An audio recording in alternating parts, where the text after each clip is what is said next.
Здравствуйте. Один проживаете, да?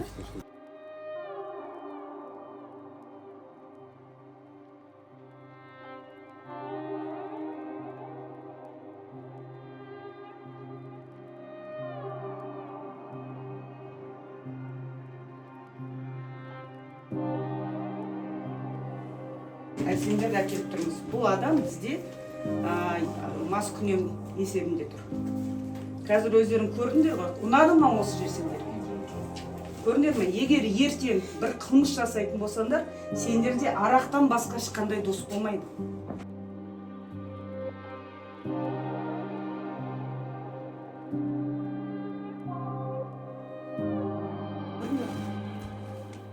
Бұдан да асып кететіндер бар.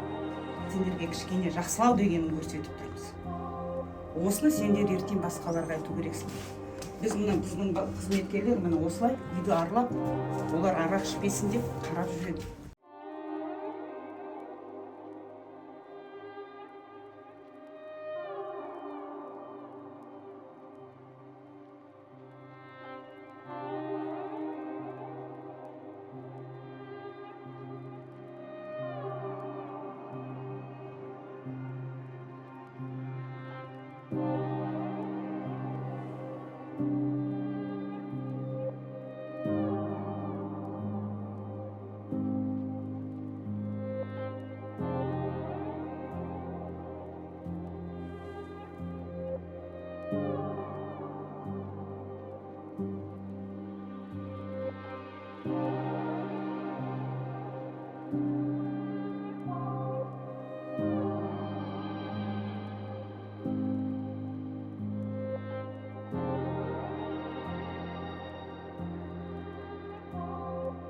Осыны жібереміз сіздерге.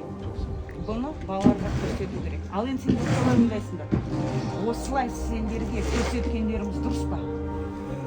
Басқа балаларға көрсету қажет ме?